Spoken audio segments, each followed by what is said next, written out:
Gulliver's Travels by Jonathan Swift. Chapter 8. The king and queen make a progress to the frontiers. The author attends them. The manner in which he leaves the country very particularly related.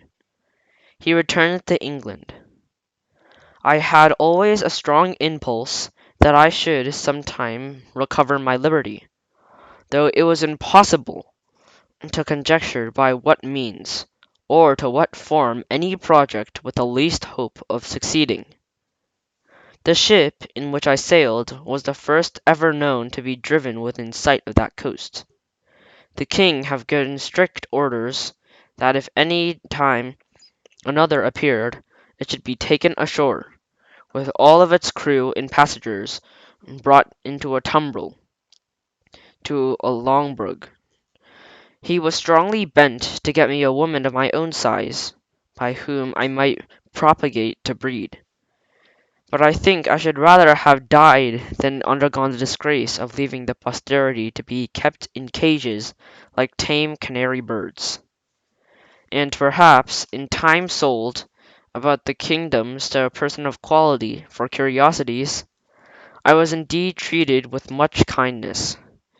I was the favourite of a great king and queen, and the delight of the whole court.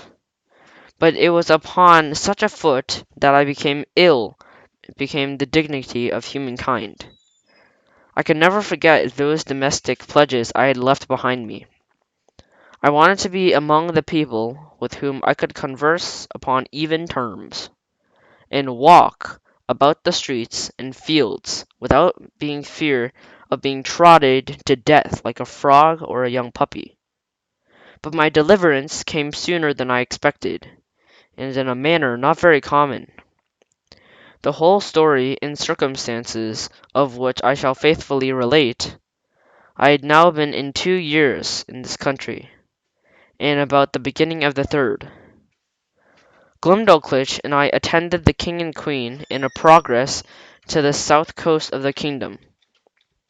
I was carried, as usual, in my travelling box, which, I had already described, was a very convenient closet of 12 foot wide, and I had ordered a hammock to be fixed by silken ropes from the four corners at the top, to break the jolts. When a servant carried me before him on horseback, as I sometimes desired, and would often sleep in my hammock while we were on the road.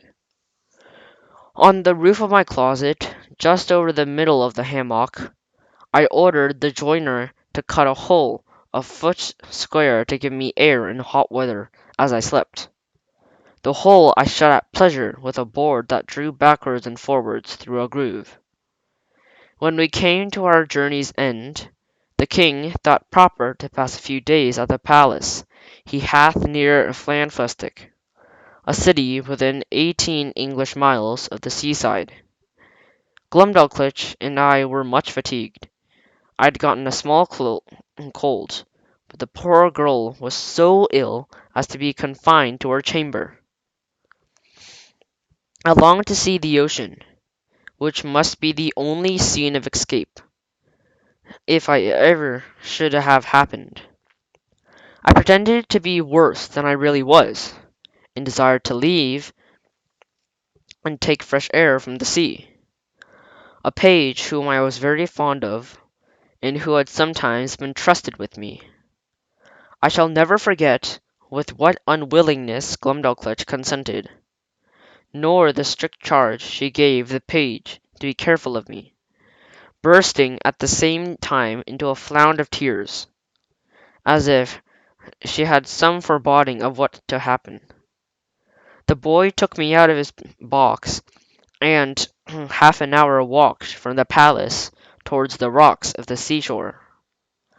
I ordered him to set me down, and lifting up one of my sashes, cast many a wistful melancholy look towards the sea.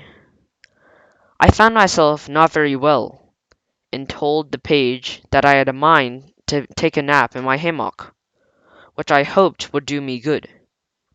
I got in, and the boy shut the window close down to to keep out of the cold. I soon fell asleep, and all I can conjecture is that while I slept, the page, thinking no danger could happen, went among the rocks to look for bird eggs, and having before observed him in my window, searching about, picking up one or two in the clefts, be that as it will, I found myself suddenly awaked by a violent pull upon the ring, which was fastened by the top of my box for conveniency of carriage. I felt my box raised very high in the air, and then borne forward with prodigious speed. The first jolt had like to have shaken me out of my hammock, but afterwards the motion was easy enough. I called out several times as loud as I could. I raised my voice, but all to no purpose. I looked towards my windows, and could see nothing but the clouds in the sky, and I heard a noise just over my head like the clapping of wings. And then I began to perceive that the woeful condition I was in, that some eagle had gotten the ring of my box in his beak, with an intent to let me fall on a rock like a tortoise-shell, then pick me out my body and devour it. For the sagacity and smell of this bird enable him to discover his quarry at a great distance, though better concealed than I could within 2 inches aboard. In little time I observed the noise and flutter of wings to increase very fast, and my box was tossed up and down like a signpost in a windy day.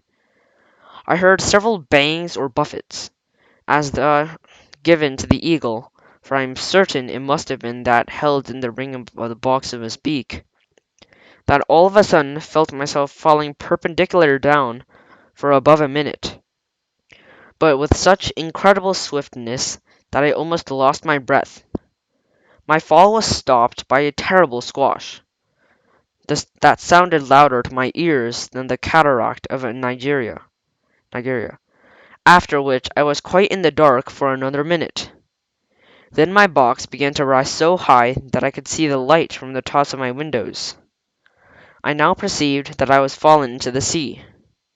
My box, the weight of my body, and goods were in the broad plates of iron fixed for the strength at 4 corners of top and bottom, floated about 5 foot deep in water. I did then do now suppose that the eagle which flew away with my box was pursued 2 or 3 others, and forced to let me drop while he was defending himself against the rest, who hoped to share in the prey. The plates of iron fastened at the bottom of the box, for those were the strongest, perceived that the balance while it fell, and the hindered from being broke on the surface of the water. Every joint of it was well grooved, and the door did not move on hinges, but up and down like a sash, which kept my closet so tight that very little water came in. I got with much difficulty out of my hammock, and first ventured out to draw back the slipboard on the roof already mentioned, contrived on purpose to let in air, for the want of which I myself almost stifled. How often did I then wish myself with my dear Glumdalclitch, for whom one single hour had so far divided me, and I may say with the truth, that in the midst of my own misfortunes, I could not forbear lamenting my poor nurse, the grief that she would suffer for my loss, the displeasure of the Queen, and the ruin of her fortune.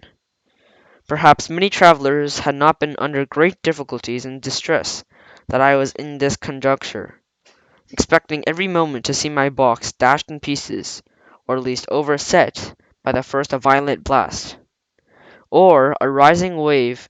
A breach in one single pane of glass could have been immediate death. Nor could anything have preserved the windows but a strong lattice wires placed on the outside against accidents in travelling. I saw the water ooze in at several crannies, although the leaks were not considerable, and I had endeavoured to stop them as well as I could. I was not able to lift up the roof of my closet, which otherwise I certainly should have done, and sat on the top of it, where I've at least preserved myself for some hours longer than being shut up, as I might call it, in on hold, or if I escaped these dangers for a day or two, I could at least hold, but I could expect a miserable death of cold and hunger. I was for 4 hours under these circumstances, expecting and indeed wishing every moment to be my last. I have already told the reader that there were two strong staples fixed upon the side of my box, which had no window, and into the servant which used to carry me on horseback would be put on a leathern belt, and buckle it around his waist. Being in this disconsolate state, I heard, or at least thought, I was some kind of grating noise on the side of my box, where the staples were fixed, and soon after I began to fancy that the box was pulled or towed along the sea, for now I and then felt some sort of tugging which made the waves rise in near the tops of my windows, leaving me in the almost dark. This gave me some faint hopes of relief, although I was not able to imagine how it could be brought about. I ventured to unscrew one of my chairs, which were always fastened to the floor, having made a hard shift to screw it down against directly under the slipping board that I had lately opened. I mounted on the chair, putting my mouth as near as I could near the hole, and I called for help in a long voice, in all the languages I understood. Then I fastened my handkerchief to a stick I usually carried, thrusting up the hole, waved it several times in the air. If that any boat or ship were near, the seamen might conjecture some unhappy mortal to be shut up in this box. I found no effect from all I could do, but plainly perceived my closet to be moved along, in the space for about an hour, or better, that the side of the box where the staples were had no window struck against something that was hard. I apprehended it would to be a rock, and found myself tossed more than ever. I plainly heard a noise upon the cover of my closet, like that of a cable, and the grating of it that passed through the rings. I then found myself hoisted up by degrees of at least 3 foot higher than I was before, whereupon I again thrust my stick up and handkerchief, calling for help till I was almost hoarse. In return to which I heard a great shout repeated 3 times, giving me such transports of joy as not to be conceived but by those who feel them. I now heard a trampling over my head. Somebody called through the hole with a loud voice in English tongue. If there was anybody below, let them speak. I answered that I was an Englishman, drawn by an ill fortune to the greatest calamity that ever creature had ever underwent, and I begged that by all moving to be delivered out of the dungeon I was in. The voice replied, I was safe, for my box was fastened to the ship. The carpenter should immediately come and saw an hole in the cover, large enough to pull me out. I answered that was needless, that would take up too much time, for there was no more to be done but let one of the crews put his finger into the ring, take the box out of the sea into the ship, so into the captain's cabin. Some of them, upon hearing me talk so wildly, thought I was mad. Others laughed, for indeed it never came into my head that I was now among people in my own stature and strength. And the carpenter came. In a few minutes I sawed a passage about 4 foot square, and let me down a small ladder, upon it I mounted. From thence I was taken into the ship in a very weak condition. The sailors were all in amazement, and asked me 1,000 questions, and I had no inclination to answer. I was equal confounded at the sight of so many pygmies, for such I took then to be, having so long accustomed my eyes to the monstrous objects I had left. But the captain, Mr. Thomas Wilcox, and the honest worthy Shropshire man, was observing I was ready to faint, took me into his cabin, and gave me a small cordial to comfort me, and made me turn in upon his own bed, advising me to take a little rest, of which I had great need.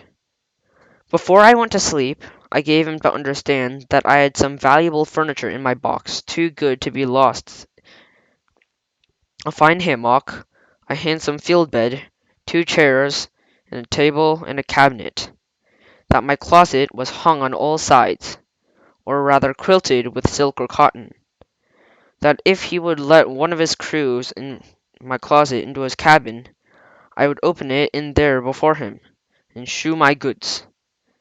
The captain hearing me utter these absurdities, I concluded I was raving.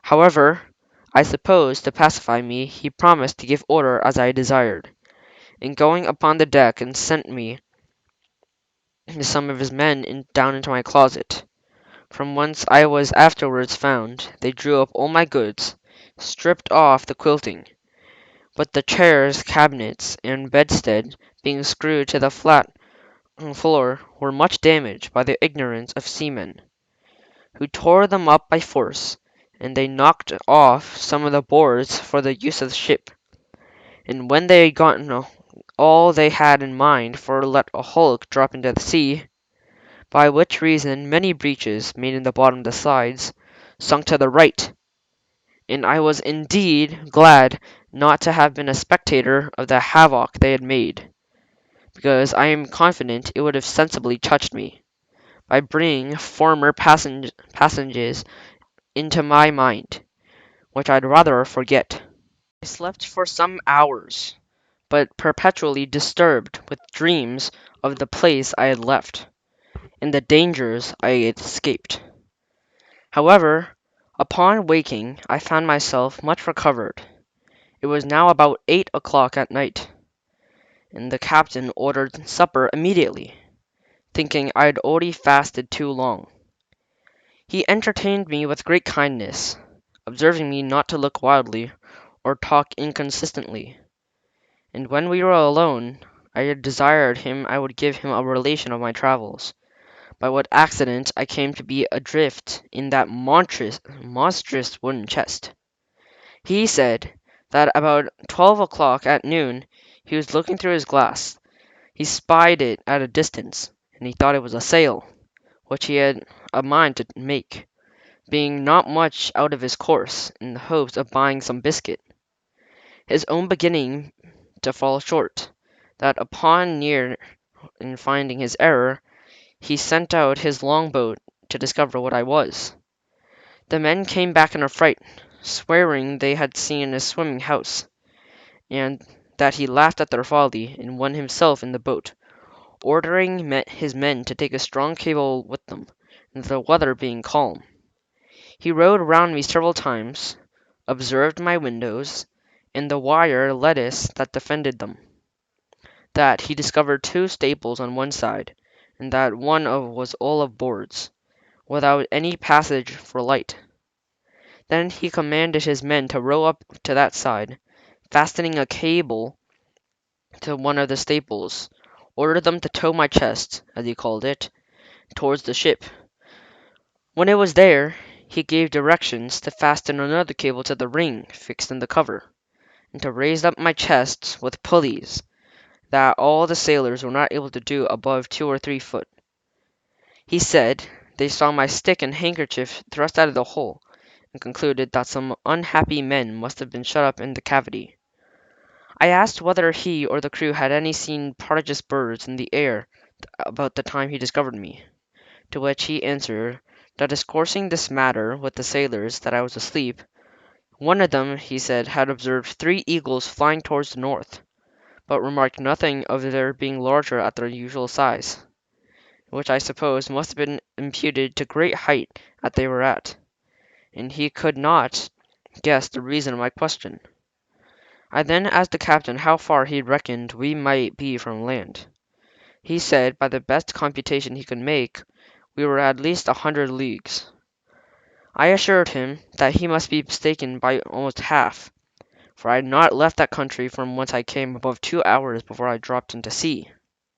Whereupon He began against to think my brain was disturbed, for he gave me a hint, and advised me to go to bed in a cabin he had provided.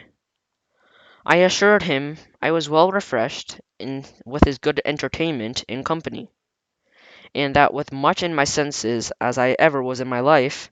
He then grew serious, and desired to ask me freely whether I was not troubled in the mind of a consciousness or of an enormous crime, for which I was punished, at the command of some prince, by exposing me in that chest, as great criminals in other countries have been forced into sea in a leaky vessel without provisions.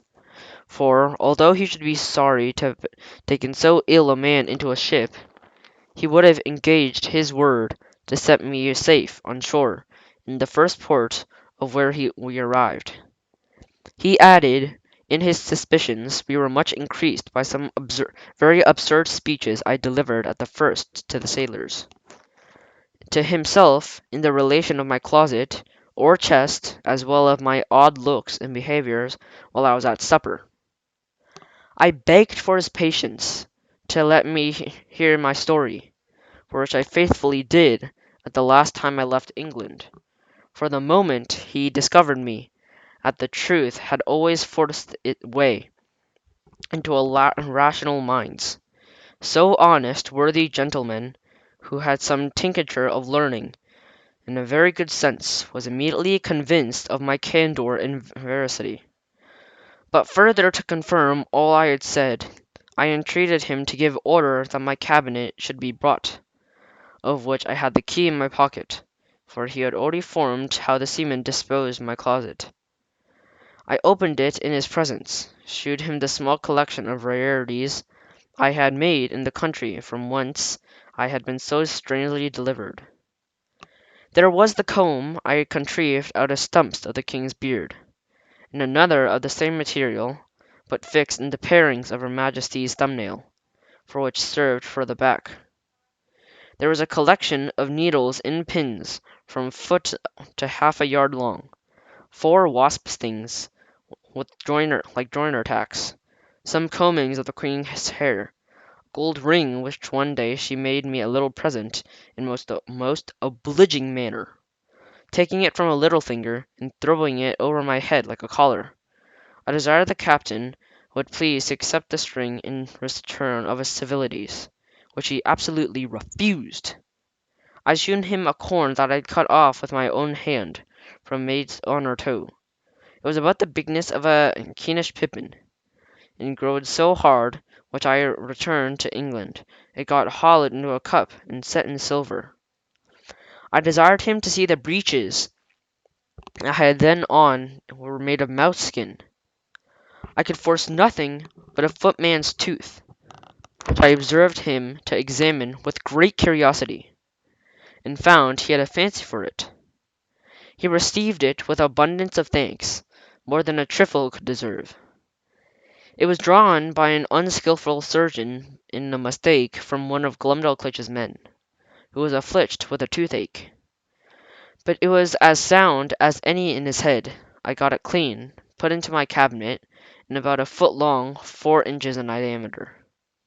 The captain was very well satisfied in this plain relation I had given him, and said he had hoped when we returned to England I would oblige the world by putting it in paper, making it public. My answer was, I thought we were already too overstocked with books of travels, that nothing could now pass which not extraordinary, wherein I doubted some of the authors less consulted the truth of their own vanity or interest, or the diversion of ignorant readers, that my story contained little besides common events, without those ornamental descriptions of strange plants, trees, birds, and other mammals, or of barbarous customs, the idolatry of savage people, wherein most of the writers abound. However, I thanked him to his good opinion, and promised to take the matter into my thoughts. He said he wondered at one thing very much, which was to hear me speak so loud, asking me whether the king or queen or the country were thick of hearing. I told him it would have been what I have been used to above 2 years past, that I admire as much as the voices of him and his men, who seemed to only to a whisper, yet I could hear them well enough. But when I spoke in the country, it was like a man talking in the street looking to another table about of the top of the steeple, unless I was placed upon a table, or held in a person's hands. I told him I had likewise observed another thing, that when I first got into the ship, the sailors stood all about me, and they were first little contemptible creatures I had ever beheld. For, indeed, while I was in the prince's country, I could never endure to look in a glass after my eyes had accustomed to such prodigious objects, because the comparison gave me so despicable a conceit of myself. The captain said, that we were at supper, he observed me to look at everything with a sort of wonder, and that I often seemed hardly able to contain my laughter, and he knew not well how to take. But imputed to some disorder in my brain, I answered, it was very true, and I wondered how I could forbear when I saw his dishes the size of a silver threepence, a leg of a pork hardly a mouthful, and a cup not so big as a nutshell. And so I went on, describing the rest of his household stuff and provisions, after the same manner. For although the Queen had ordered a little equipage of all things necessary for me while I was in her service, yet my ideas were wholly taken up with what I saw on every side of me, and I winked at my own littleness as people do at their own faults. The captain understood my raillery very well, and merrily replied with old English proverb that he doubted my eyes were bigger than a belly, for he did not observe my stomach so good. Although I had fasted all day, continuing in his mirth, protested he would gladly given £100 to see my closet in the Eagle's Bill, and afterwards in it fall for so great a height in the sea, which would certainly have been a most astonishing object, worthy to have the description of transmuted into future ages. In comparison of the Phaeton, which was so obvious that he could not forbear applying it, although I did not much admire the conceit. The captain, having been at Tonquin for his return to England, driven north eastward to the latitude of 44 degrees, and of the longitude of 143. But meeting a trade wind 2 days after I came on board to him, we sailed southward a long time, and coasting New Holland, but kept our course west-southwest, then south-southwest, till we doubled the Cape of a Good Hope. Our voyage was very prosperous, but I shall not trouble the reader with a journal of it. The captain called in at one or two ports, and sent in his longboat for provisions and fresh water. But I never went out of the ship till we came into Downs, which was on 3D. Day of June 1706, about 9 months after my escape. I offered to leave my goods in a security for payment of my fright, but the captain protested he would not receive 1 farthing. We took kind leave of each other, and I made him promise he would come see me at the house in Redriff. I hired a horse and a guide for 5 shillings, which I borrowed of the captain. As I was on the road, observed the littleness of houses, trees, and cattle, and the people, I began to think myself in Lilliput. I was afraid of trampling of every traveller I met, and often called aloud to have them stand out of the way, so that I had like to have gotten 1 or 2 broken heads for my impertinence. When I came to my own house, for I was forced to inquire, on one of the servants opening the door, I bent down to go in like a goose under a gate, for the fear of striking my head. My wife ran out to embrace me, but I stooped lower than our knees, thinking she would otherwise never be able to reach my mouth. Her daughter neared to ask me blessing. I could not hear her till she arose, having so long used to stand on my head, I was erect for about 60 foot, and when I take her up in one hand by the waist, and I looked down upon the servants and one or two friends who were in the house, as if they had been the pygmies, and I a giant. I told my wife she had been too thrifty, or she had starved herself and her daughter to nothing. In short, I behaved myself so unaccountably that they were all in the captain's opinion when he first saw me, and concluded I had lost my wits. This, I mention, was an instance of the great power of habit and prejudice. In a little time I and my family and friends came to a right understanding, but my wife protested I should never go to sea any more, although my evil destiny so ordered that she had not power to hinder me. As the reader may know hereafter, in the meantime I here conclude the second part of my unfortunate voyages.